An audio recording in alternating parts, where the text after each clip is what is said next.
been to Sainsbury's and I've spent a small fortune on their Christmas foods, their vegan ones of course, and there's definitely a Christmas surcharge going on because this was crazy expensive. But yeah, we've got a bunch of foods here and we're going to be trying them all out today and figuring out which ones are worth buying this Christmas and which ones you should save your money and leave on the shelf. So first off, I have these jumbo pigs in blanket puffs, which cost me £1.95, which isn't too bad.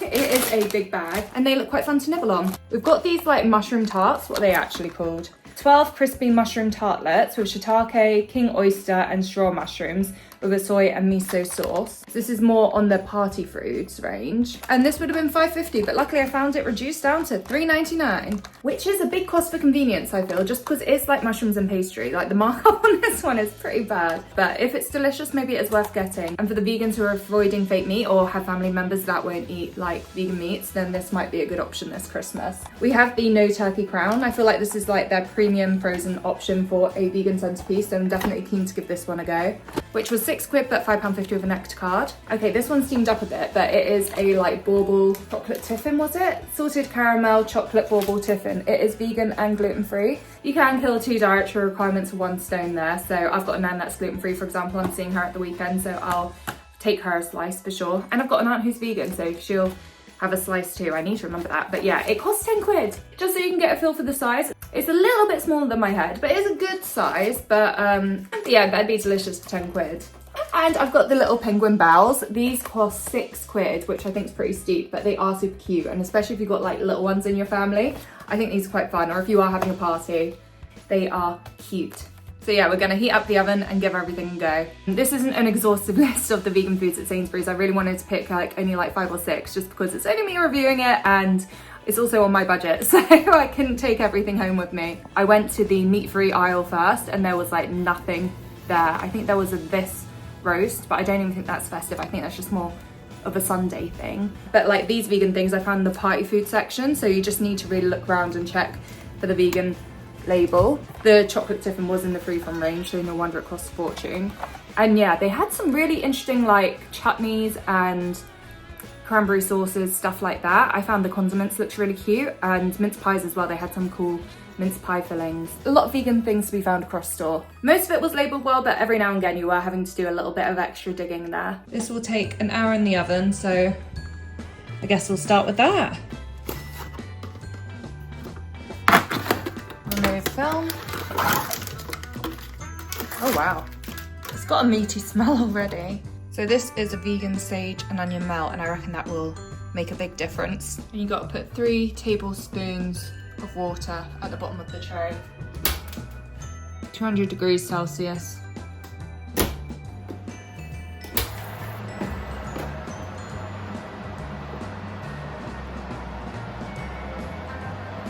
Not gonna lie, it smells a bit burnt, which isn't the best you can hope for.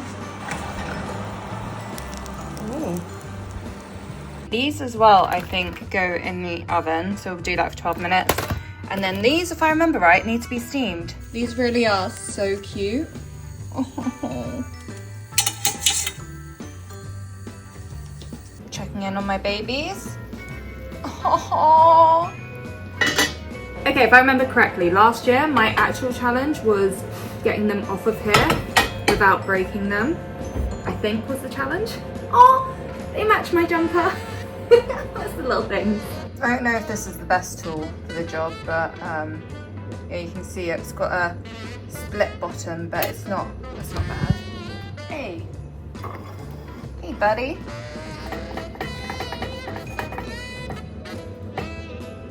Oh, baby. Oh, look at the little feet. That's so cute. I think it's time to cut into this bad boy as well. Let him cool down a little bit, but it's time.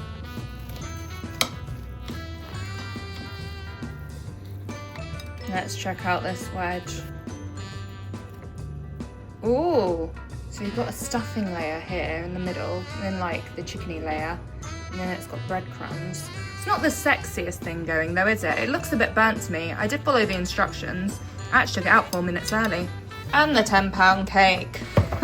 No, what is it? It is salted caramel chocolate bauble tiffin. Oh, it smells good. Comes in a nice little case. It's Christmas bauble. Very pretty. The mushrooms, they do look cute. Just remembered I've got a Christmas tea towel I should have been using. Only one time a year I can use it and I'm already failing. Look, we're getting festive. So let's start with the no turkey crown. Ta-da! Gonna try the end piece, which still has a bit of stuffing on it. I do like the stuffing layer. I definitely think it adds to it. It gives you a bit more variety in the taste and the texture. It does feel a bit dry, but I think with like a little dollop of gravy, it would be fine. I think it is actually probably the perfect texture because if it were more moist, it would probably be soggy with gravy. Not the most lifelike meat replacement. It does just taste like kind of like soy protein. It's not got much more to the texture than a normal fake meat. And there isn't tons of flavor to it. There's a little bit, but I don't think you're really expecting much from your Christmas turkey. I think this will comfortably feed 2 vegans, and I am looking forward to having leftovers in sandwiches for next week with like cranberry and everything. Because I feel like the supermarket meal deal vegan Christmas sandwiches this year have been awful. So yeah, this I am enjoying. And I wouldn't even consider buying it again. There is something about it that feels a little bit more festive and a little nice. And I do think it would fit really well in just like everyday meals, whether or not that's like a meaty sandwich or like a protein bowl with rice and stuff.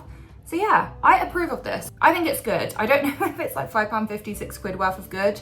You are paying for a festive surplus there, but I don't think it's a major rip-off though. And with a little bit of gravy and cranberry sauce, I think this would go a long way. Next, we'll do the mushrooms. So these are 12 crispy mushroom tartlets. I think these look pretty shit. I understand you've got shiitake, king oyster, and straw mushrooms. It's not all just like chestnut or whatever, but it's just that with soy miso sauce and a little bit of pastry.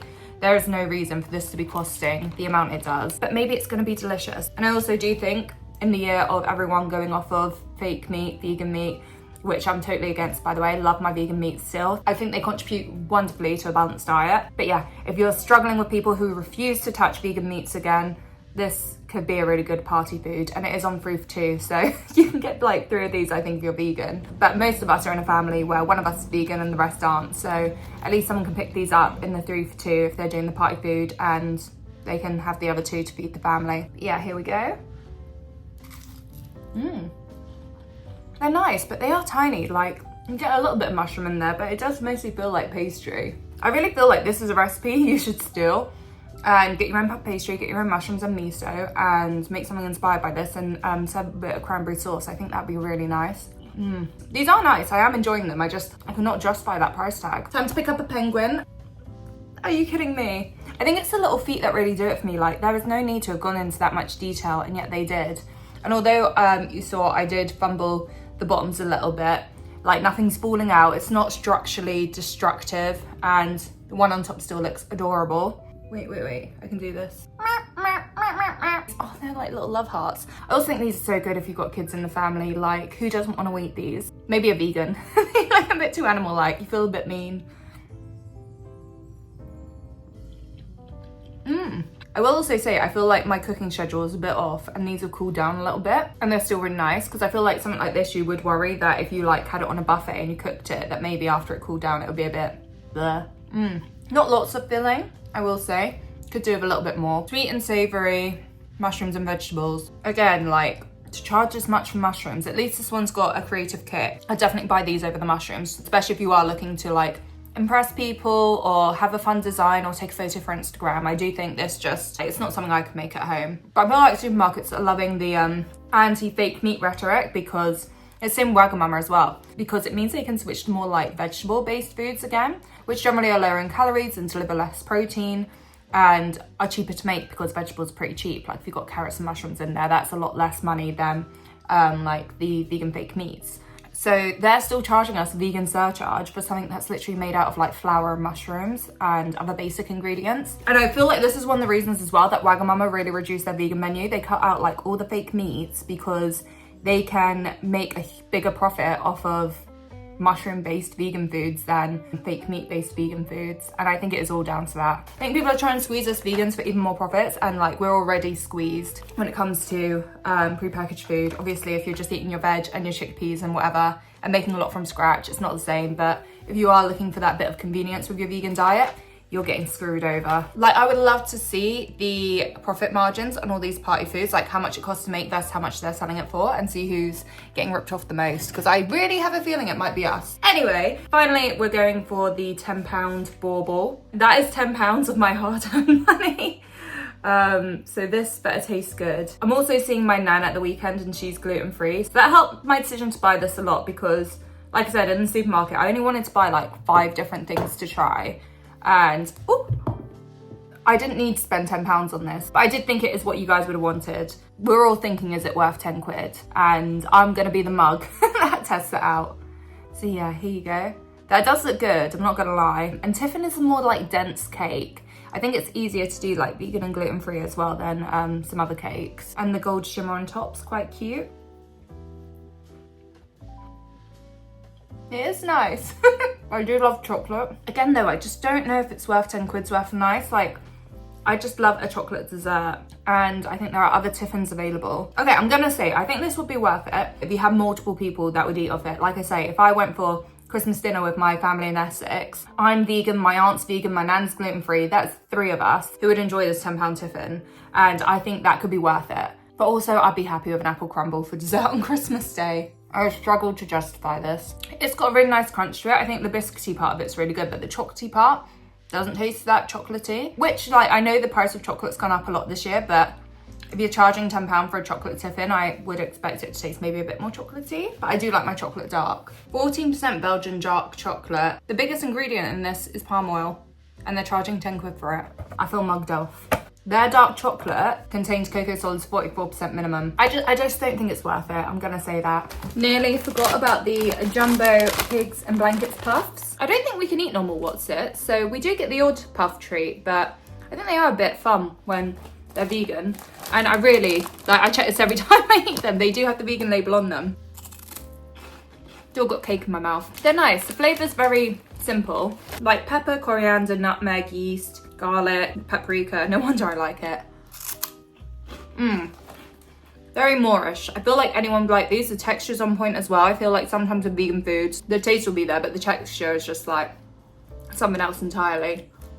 We serve these at Christmas as well. Everyone will go for them. They're not too expensive either, considering they're vegan. I think it's because they're like accidentally vegan rather than really made for us. I could get through a bag of these easy. Okay, so that is the first supermarket review done. Please do hit subscribe if you want to see more vegan reviews this Christmas. And I definitely have enough time to hit a couple more supermarkets, so please let me know which ones you think have the best vegan offerings this Christmas, or like that you're most curious about, that you need someone to go waste their money on and try. I also think sometimes it just helps having someone lay out the prices to you, because sometimes you do go shopping and grab stuff and you just trust it'll be like reasonably priced, and then when you get to the checkout you're like, how the hell have I spent 30 quid? So yeah, I just hope it's been helpful. I know we're all trying to save the pennies a bit more this year, so like I said, let me know where you want me to go next and we'll film it. See you again soon. Bye. Mwah.